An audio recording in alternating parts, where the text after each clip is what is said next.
Ẹ káàárọ̀, ẹ káàsán, ẹ káalẹ́, ẹ kú ìyálẹ̀ta, ẹ kú gbogbo àkókò kí àkókò tí fọ́nrán yìí bá déwájú yín níbikíbi tí ẹ ti ń wo fọ́nrán yìí lọ́wọ́lọ́wọ́ àti níbikíbi tí ẹ máa ti wò ó lẹ́yìn tí a bá ṣe tán. Gbogbo àkókò kí àkókò tó bá déwájú yín mo fi kí yín ní gbogbo ìgbà tó bá déwájú yín pé ẹ kújọ́ méjì, ẹ kújọ́ mẹ́ta. Ọ̀rọ̀ tó wà nínú fídíò yìí ni mo fẹ́ ká gbọ́, pàápàá jùlọ lórí ọ̀rọ̀ Alhaji Oriyomi Hamzat. Ká tó wá lọ gbọ́ ọ̀rọ̀ tí mo fẹ́ kí a gbọ́ nínú fídíò yìí, mo fẹ́ sáré ṣe ọ̀rọ̀ ìṣítí kékeré ní ìṣẹ́jú kan fún àwọn ọmọ méjèèjì yìí, àti pé mo tún fẹ́ ṣe ọ̀rọ̀ ìṣítí yìí kí gbogbo àwọn tí wọ́n bá jẹ́ pé àgbààgbà ni wọ́n, tó jẹ́ pé tí àwọn ọmọ méjèèjì bá padà kó sọ́wọ́ tán, tí wọ́n bá padà fi ọwọ́ òfin gbé wọn, tó jẹ́ pé irú àwọn àgbààgbà yẹn náà máa wá jáde síta, náà máa bẹ̀bẹ̀, náà máa bẹ gbogbo ọmọ Nàìjíríà ká bá wọn bẹ Oriyomi Hamzat.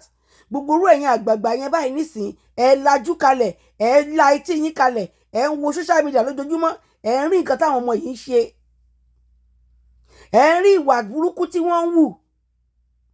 Gẹ́gẹ́ bí àgbàlagbà tẹ́ ẹ jẹ́, ẹ pè wọ́n ṣàkíyèsí pé tó bá délẹ̀ tán mi níbẹ̀ ẹ dá sí o, má wàá pè mí o.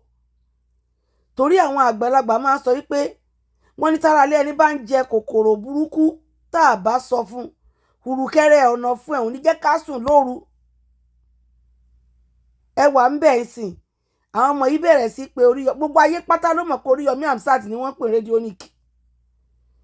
No matter what, nǹkan tó bá wù kí wọ́n rí nípa Alhaji Oriyomi Hamzat kò wá yẹ kó jẹ́ gbọmọgbọmọ bí ìgbà tí wọ́n bá yan èèyàn léyàn ni, àbí tí wọ́n máa rán yàn ṣe ẹbí síyàn. Tán bá tíyàn bá rí nǹkan tẹ́ bá ti sọ níwọ̀nba ẹ kò lórí ẹ̀, ẹ wá bẹ̀rẹ̀ sí àmà lórí ẹ̀ débi pé àwọn gbogbo ayé ti mọ ẹni tẹ́ ń bá wí, gbogbo ayé rí gbogbo nǹkan tẹ́ ń ṣe. Kò yẹ kó rí bẹ́ẹ̀ o. Ẹ̀yin tẹ́ ẹ jẹ́ àgbààgbà, tẹ́ ẹ jẹ́ àgbààgbà fún àwọn ọmọ yìí, tó yẹ pé tọ́wọ́ òfin bá tẹ̀ wọ́n tàbí tí wọ́n bá padà kó sọ́wọ́ akóló àwọn òfin ìjọba, tẹ́ máa padà wọ́n máa jáde sórí ayélujára, tẹ́ máa ní kán máa bẹ̀ wọ́n, tẹ́ máa bẹ̀bẹ̀, irú àwa yìí máa gbé yín ṣépè ni. Kẹ́ẹ̀dẹ̀ mọ̀ pé ẹni yìí náà ní iléeṣẹ́ tiẹ̀ tó láwọn tó ń jẹ lábẹ́, tó láwọn tó ń ṣiṣẹ́ lábẹ́. Ẹ̀dẹ̀ fẹ́ ba kàríà ẹ̀ jẹ́ nítorí pé ó jáde fóṣèlú. Lóòótọ́ a mọ̀ pé òṣèlú tóṣèlú bá ti jáde síta bẹ́ẹ̀ yẹn it's a dirty game, but ṣó wá gba ẹnu ẹ̀yin méjèèjì yìí, ṣó gba ẹnu yín? Ṣó gba ẹnu yín sí Alhaji Oriyomi Hamzat ló ni wọ́n fún yín torí pé fẹ́ kàǹpé fún olóṣèlú? Ṣẹ́yìn nìkan lẹ́ ń kàǹpé fún gbogbo olóṣèlú ní gbogbo àgbáyé ni? Everybody ló ń kàǹpé fún olóṣèlú. Ẹ lọ wo gbogbo orí TikTok, ẹ lọ wo gbogbo orí social media, ẹ lọ wo orí X, everybody ló ń sọ̀rọ̀ olóṣèlú. But yín yàtọ̀, bí ìgbà tí wọ́n máa rán yín pé kẹ́ lọ blackmail èèyàn, kẹ́ lọ máa dọ̀tí èèyàn lójoojúmọ́. Kí ló dé? Kí lẹ fẹ́ gbà ń bẹ̀? Ẹ bá fẹ́ kàǹpé fún olóṣèlú tẹ́ gbé dání, ẹ kàǹpé ní nọ́mbà tó jẹ́ pé àwọn èèyàn máa mọ nǹkan tẹ́ ń sọ gangan. Ẹ fà Alhaji Oriyomi Hamzat sílẹ̀. Tí Alhaji Oriyomi Hamzat bá tẹ̀ ṣe nǹkan tó ò dá sí yín, kì í ṣẹnu yín ló yẹ ká ti gbọ́. Nítorí pé tí búrẹ́dì bá ń pàkúta kò, àbí rẹ́ẹ̀sì bá ń pàkúta kò yẹ kó tọ́ sí yín lẹ́nu. Ẹni tó ti ṣe yín lóore, tẹ́ ẹ ti jẹ látẹ̀, tẹ́ ẹ ti jẹ pọ̀, tẹ́ ẹ ti jẹ mú, tẹ́ ẹ ti mú mí ẹ̀. Ẹ jẹ́ ká gbọ́ nǹkan tó wà nínú fídíò ìkọ́rọ̀ mi má pọ̀ jù. Àmọ́ àwọn òbí tó bí yín wọ́n gbọ́dọ̀ pè é sákíyèsí. Àwọn àgbààgbà tí wọ́n súnmọ́ yín tó jẹ́ pé ìgbà tọ́rọ̀ bá ṣẹlẹ̀ sí yín, irú wọn la máa rí tán máa jáde síta, tàbí tán máa wá máa bẹ gbogbo Nàìjíríà pé kọ̀jọ́ kọ́ bá wọn lórí jìyìn, kọ́ bá wọn dárí jìyìn. Irú àwọn yẹn sì yẹ kó pè yín sákíyèsí ni. Ṣó ti yé yín? Ìtẹ́ ń ṣe yìí ìwà burúkú gbáà ni, ìwà tí ò dá ni o, ìwà tí ò dá ni.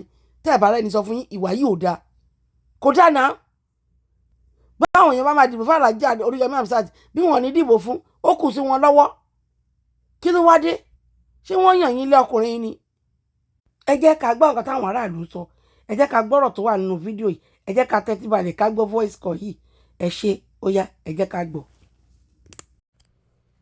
Oriyomi Hamzat, sọ fún wa nǹkan tó wà láàrin yín, ẹ̀yin àti Funny Thinker àti bàbá Aládò. Bàbá Oriyomi Hamzat, tó bá ní nǹkan tẹ́ ẹ ṣe sí ìpamọ́ tí ẹ̀rù ń bà yín pé kí àwọn ọmọ yìí má bàa tú yín láṣìírí, ẹ tètè fúnra yín jáde bẹ́ẹ̀ ṣe máa ń jáde fáwọn èèyàn nísìn láti kòkìkí nǹkan tẹ́ ẹ bá ṣe sí ìpamọ́. Torí láti bí ọ̀sẹ̀ kan ọ̀sẹ̀ méjì mo bẹ̀rẹ̀ sí ní wo bí Funny Thinker àti bàbá Aládò bí wọ́n ṣe fi ń tayé. Gbogbo Nàìjíríà mọ̀ pé èyí ni wọ́n ń pè ní Radionic, and information sí àwọn ọmọ yìí ń pass ó ń ba political image yín jẹ́. Ẹ jẹ́ ká gbé political image yẹn já gbé sẹ́gbẹ́ kan. Even business tẹ́ ń ṣe iṣẹ́ yín ó ń tarnish image yín. Àwọn Nàìjíríà sì fẹ́ máa believe pé àwọn ọmọ yìí ti hold yín to ransom. Bóyá ó ti ní nǹkan kan ẹ ti rán wọn níṣẹ́ dé tòrutòru kan.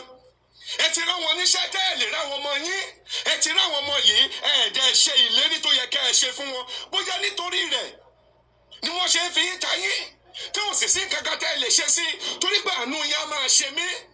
Láì mọye ìgbà òun ni mo ti rí ìrànlọ́wọ́ tẹ́ ẹ ti ṣe fún Funny Thinker àti bàbá Aládò. Ọ̀fùrísẹ̀tì bí mi ìròpọ̀ tí kò oṣù méjì. Bàbá Aládò ṣì wà lórí rédíò station yín. Tẹ́ ẹ ń bá advert last movie tó ṣe. Tẹ́ ẹ introduce àwọn èèyàn pé kí wọ́n lọ sórí YouTube bàbá Aládò kí wọ́n lọ bá wo fíìmù ẹ̀ on your radio station. So why now tó ṣe wá jẹ́ pé ẹ̀yin gangan làwọn ọmọ yìí wá fẹ́ ya àfibíṣọ́ olóore sí? Ẹ sà, ẹ má jẹ́ kí n tàn yín o. A lè pe àwọn ọmọ yìí ní political talks because we never say them. We don't know them as a politician in Nigeria. So ká má bàa sọ wípé bóyá àwọn èèyàn kan ẹ̀ torí pé wọ́n jẹ́ political talks àwọn other parties ni wọ́n lò against yín. Àwọn ọmọ yìí mọ nǹkan tó ń ṣe àwa Nàìjíríà ló mọ nǹkan tó wà láàrin yín ṣùgbọ́n wọ́n ti ń tarnish image yín sà. Reputation yín ti ń go lower. Reputation yín ti ń go lower. Tá àbárẹ̀ yàn sọ fún yín. Èmi máa gbà yín nímọ̀ràn kan o. Ṣé ti rí tí ọmọdé bá lòun gbọ́gbọ́n àti kú ó yẹ kí bàbá rẹ̀ gbọ́gbọ́n àti sí. Níbi tá a bá dé yìí ó yẹ kẹjẹ kí wọ́n arrest àwọn ọmọ yìí kó wá sọ tẹnu wọn ohun tẹ́ ẹ jọ sí tí lè fi jóná kí wọ́n wá ṣàlàyé ẹ̀. Torí pé wọn ò dẹ́kun everyday ni wọ́n ń jáde sí yín, everyday ni wọ́n sọ̀rọ̀ nípa yín, everyday ni wọ́n ń dọ̀tí yín. Àwa tá a dẹ̀ nífẹ̀ẹ́ yín tá a ti wò yín lọ́jọ́ tó ti pẹ́ à ń wà wọ́n mọ̀ yẹn gẹ́gẹ́ bí àfibíṣọ́ lóore. Ṣùgbọ́n síbẹ̀síbẹ̀ náà àwọn èèyàn ká máa wò yín pé àwọn ọmọ yìí rí yín tán torí wọ́n ti fìgbà kan jẹ́ wọléwọ̀de yín, wọ́n ti fìgbà kan fara mọ́ ọ́fíìsì yín kẹ́ ẹ tẹ́wọ́ gbà wọ́n. So nǹkan tó bá sọ nípa yín ó máa nira fún wa láti lè sọ pé irọ́ ni wọ́n ń pa o. Àfi tẹ́yin fúnra lára yín tẹ́ ẹ bá fi àwọn ọmọ yìí tẹ́ ẹ fi ọwọ́ wọn síbi tí ọwọ́ ń gbé. Èmi ò lẹ́ẹ̀fà jù lọ́wọ́ wọn ṣùgbọ́n ẹ jẹ́ kí wọ́n sọ tẹnu wọn. Àwọn nǹkan tí wọ́n sọ nípa yín yẹn jẹ́ kí wọ́n mẹ́rin wá nísìn. If not ó máa padà affect yín o. Kò kí ń ṣe lórí political aspect nìkan. Ifun iṣẹ́ tẹ́ ẹ ṣe rédíò station yín àti ìjàfaraàlú yìí a máa nígbàgbọ́ pé bóyá lórí irọ́ lẹ̀ ń ṣe. Àwọn ọmọ yìí ti fẹ́ bà ohun tẹ́ ẹ ti ń build for years wọ́n ti fẹ́ bàjẹ́ o. Gbogbo kékeré tó ń ṣe yìí àbọ̀ rẹ̀ máa padà dé kò dẹ̀ ní èsì fẹ́yàn. Bàbá Yomi Amsat ẹ ti wà lókè ní jábọ́ o. Ọ̀nà tẹ́ ẹ̀ nígbà jábọ́ ẹ jẹ́ kí àwọn ọmọ yìí tètè sọ tẹnu wọn lábẹ́ ìjọba. Wọ́n ní ìyá wọn ní bàbá. Tọ́bọ̀dẹ̀ láwọn tó ń sponsor wọn nígbà tí ìjọba bábá yín dá sí wọ́n á dárúkọ àwọn tí wọ́n ń sponsor wọn tí wọ́n fi ń ba reputation yín jẹ́ torí pé ẹ ti ń build reputation yín for years. Àwọn ọmọ tẹ́ ẹ fàná ṣoore fún ọ̀wá lè wá rọ́bìṣì yín torí wọ́n ti ń rọ́bìṣì yín lójú àwọn aráàlú o. Àwọn èèyàn dẹ̀ ti ń doubt faith yín, wọ́n ti ń doubt trust tó ní nínú yín nítorí ìwà táwọn ọmọ yìí ń mú sí yín. Àmọ́ àpẹ́yìn ni wọ́n ń pè ní bàbá Radionic. Àbí wọn ò mọ̀ ni